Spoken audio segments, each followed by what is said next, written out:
Eu sou o Mago Negro e eu não quero seu like. Quero mostrar-lhe a alquimia.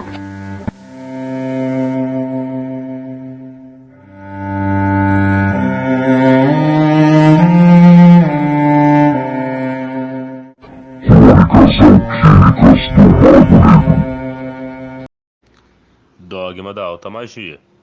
Capítulo 5. O Pentagrama. Geburah. Esse. Até agora, expusemos o dogma mágico no que tem de mais árido e mais abstrato. Aqui começam os encantamentos. Aqui podemos anunciar os prodígios e revelar as coisas ocultas. O pentagrama exprime a dominação do espírito sobre os elementos, e é por este signo que encadeamos os silfos do ar, as salamandras do fogo, as ondinas da água e os gnomos da terra. Os espíritos elementais do reino dévico, armado deste signo e convenientemente disposto, podeis ver o infinito através daquela faculdade que é como a que o olho de vossa alma, e vós vos fareis servir por legiões de anjos e falanges de demônios. E primeiramente estabelecemos princípios. Não há mundo invisível, há somente vários graus de perfeição nos órgãos. O corpo é a representação grosseira, nada mais que a casca passageira da alma. A alma pode perceber por si mesma e sem intermédio dos órgãos corporais, por meio da sua sensibilidade e do seu diáfano, as coisas quer espirituais, quer corporais que existem no universo espiritual e corporal. São palavras que somente exprimem os graus de tenuidade ou densidade da substância. O que se chama em nós imaginação não é mais que a propriedade inerente à nossa alma de se assimilar às imagens e os reflexos contidos na luz viva, que é o grande agente mágico.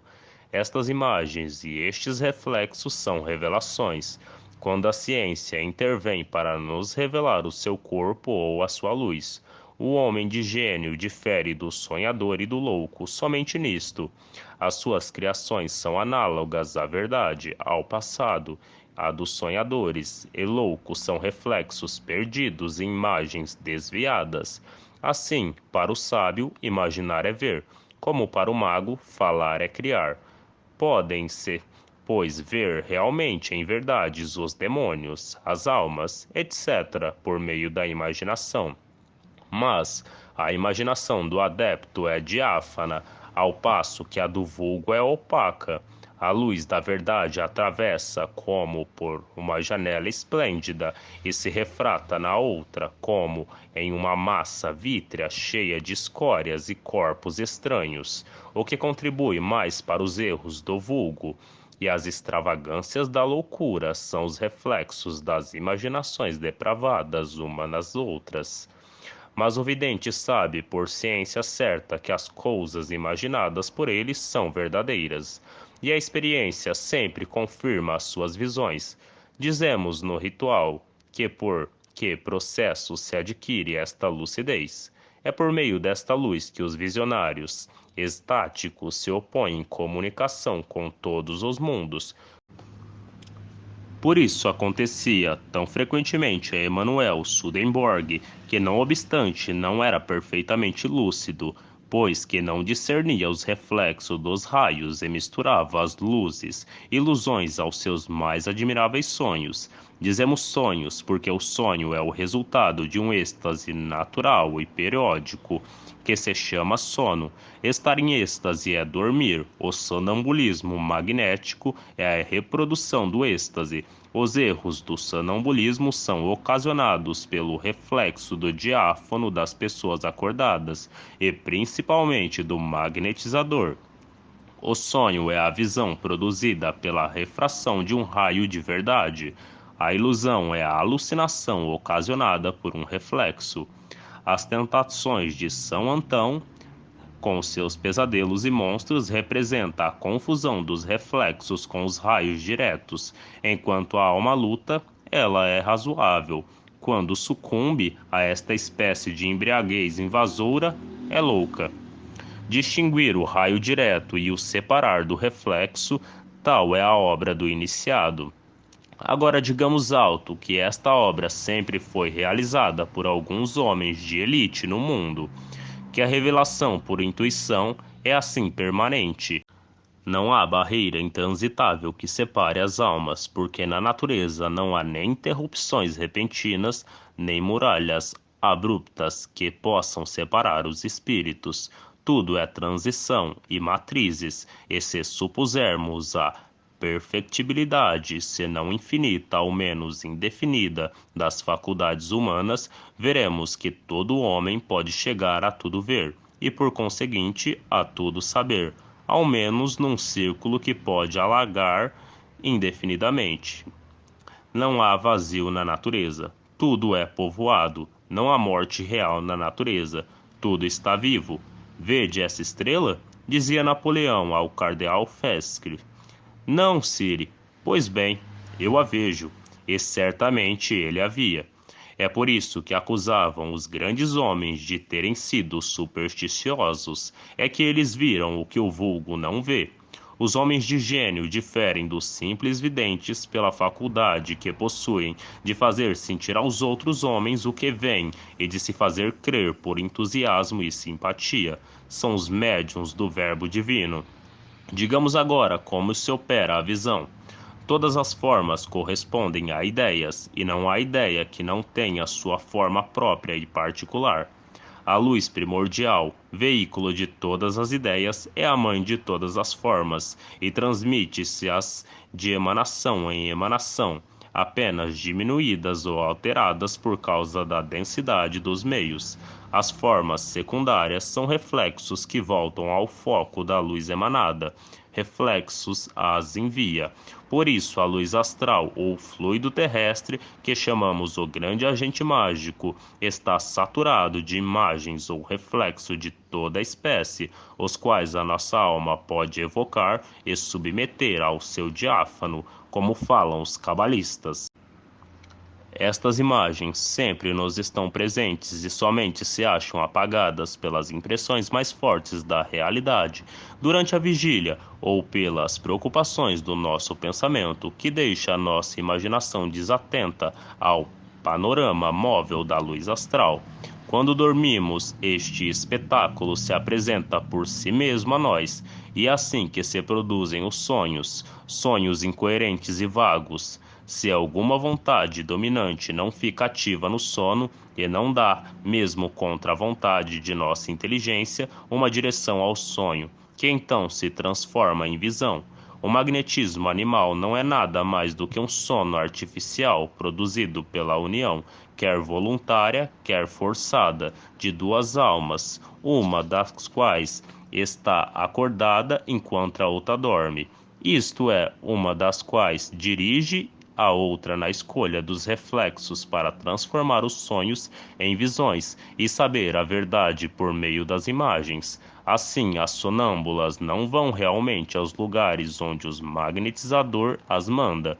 Elas evocam as suas imagens na luz astral e nada podem ver do que não existe nesta luz. A luz astral tem uma ação direta sobre os nervos, que são os condutores na economia animal, e que a levam ao cérebro. Por isso, no estado de sonambulismo, pode-se ver pelos nervos e sem mesmo ter necessidade da luz irradiante. O fluido astral, sendo uma luz latente, como a física reconheceu que existe calórico latente, o magnetismo entre dois é sem dúvida uma descoberta maravilhosa, mas o magnetismo de um só, dirigindo-se a si mesmo, ficando lúcido à vontade, é a perfeição da arte mágica, e o segredo deste grande obra não está para ser achado. Foi conhecido e praticado por um grande número de iniciados e principalmente pelo célebre Apolônio de Taiana, que deixou dele uma teoria, como veremos no nosso ritual. O segredo da luz magnética e da direção dos fenômenos do magnetismo provém de duas coisas: da harmonia das inteligências e da união perfeita das vontades numa direção possível e determinada pela ciência, isto é, para o magnetismo operado entre diversos. O magnetismo solitário exige preparações de que falamos no nosso primeiro capítulo, quando enumeramos e fizemos ver em toda a sua dificuldade as qualidades exigidas para ser um verdadeiro adepto. Esclareceremos cada vez mais este ponto importante e fundamental nos capítulos que vão seguir. Este império da vontade sobre a luz, que é a alma física dos 4 elementos, é figurado em magia pelo pentagrama, cuja figura colocamos no frontispício deste capítulo. Assim, os espíritos elementais são submissos a este signo, quando é empregado com inteligência, e pode-se, colocando-o no círculo ou na mesa das evocações, fazê-los dóceis, o que em magia se chama prendê-los. Expliquemos em poucas palavras esta maravilha. Todos os espíritos criados comunicam entre si por sinais e aderem a um certo número de verdades, expressas por certas formas determinadas. A perfeição das formas aumenta em razão do desembaraço dos espíritos, e os que não estão presos pelos grilhões da matéria reconhecem. A primeira intuição, se um signo é a expressão de um poder real ou de uma vontade temerária, a inteligência do sábio dá, pois, valor ao seu pentáculo, como a sua ciência dá peso à sua vontade, e aos espíritos compreendem imediatamente este poder. Assim, com o pentagrama pode-se forçar os espíritos a aparecerem em sonho, quer durante a vigília, quer durante o sono, trazendo eles mesmos diante do nosso diáfano o seu reflexo que existe na luz astral. Se viverem, ou reflexo análogo ao seu verbo espiritual, se não tiverem na terra, isto explica todas as coisas e o demonstra principalmente porque os mortos aparecem sempre aos videntes, quer como eram na terra, quer como estão ainda no túmulo. Nunca como estão numa existência que escapa às percepções do nosso organismo atual. As mulheres grávidas, então, estão, mais que os outros, sob maior influência da luz astral, que concorre para a formação dos seus filhos e que lhes apresenta sem cessar as reminiscências de formas de que está cheia. É assim que muitas mulheres, muito virtuosas, enganam por semelhanças equívocas e malignidade dos observadores. Elas imprimem muitas vezes ao fruto do seu casamento uma imagem que as comoveu em sonho, e é assim que as mesmas fisionomias se perpetuam de século em século.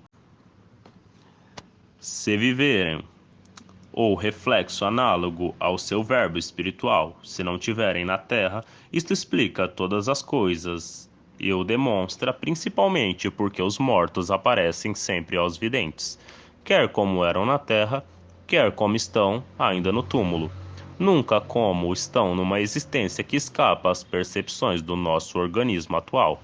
As mulheres grávidas, então, estão, mais que os outros, sob maior influência da luz astral, que concorre para a formação dos seus filhos e que lhes apresenta sem cessar as reminiscências de formas de que está cheia. É assim que muitas mulheres, muito virtuosas, enganam por semelhanças equívocas e malignidade dos observadores. Elas imprimem muitas vezes ao fruto do seu casamento uma imagem que as comoveu em sonho, e é assim que as mesmas fisionomias se perpetuam de século em século. O uso cabalístico do pentagrama pode, pois, determinar a figura dos filhos a nascer, e uma mulher iniciada pode dar a seu filho as feições de Nereu ou de Aquiles, como as de Luís XVI ou de Napoleão. Nós indicamos no nosso ritual o modo de o fazer. O pentagrama é o que se chama em Cabalá o signo do macrocosmo, o signo cujo poder Goethe exalta no belo monólogo do Fausto. Ah, como a esta vista todos os meus sentidos estremeceram!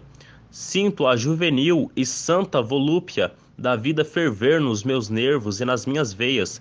Será um Deus aquele que traçou este signo, que acalma a vertigem de minha alma e enche de alegria meu pobre coração, e numa impulsão misteriosa desvenda ao redor de mim as forças da natureza? Sou um Deus? Tudo se torna tão claro para mim.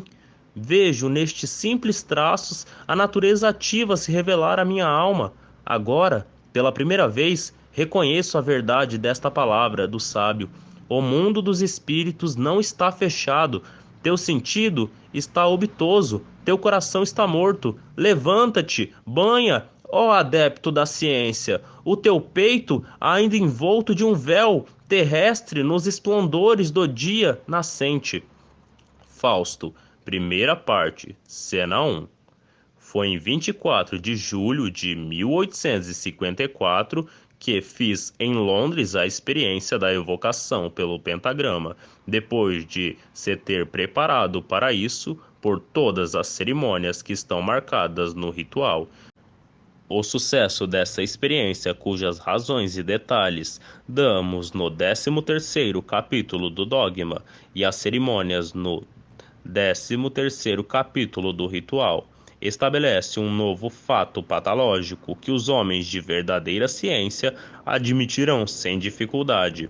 A experiência, reiterada até 3 vezes, deu resultados verdadeiramente extraordinários, mais proveitosos e sem mistura alguma de alucinação.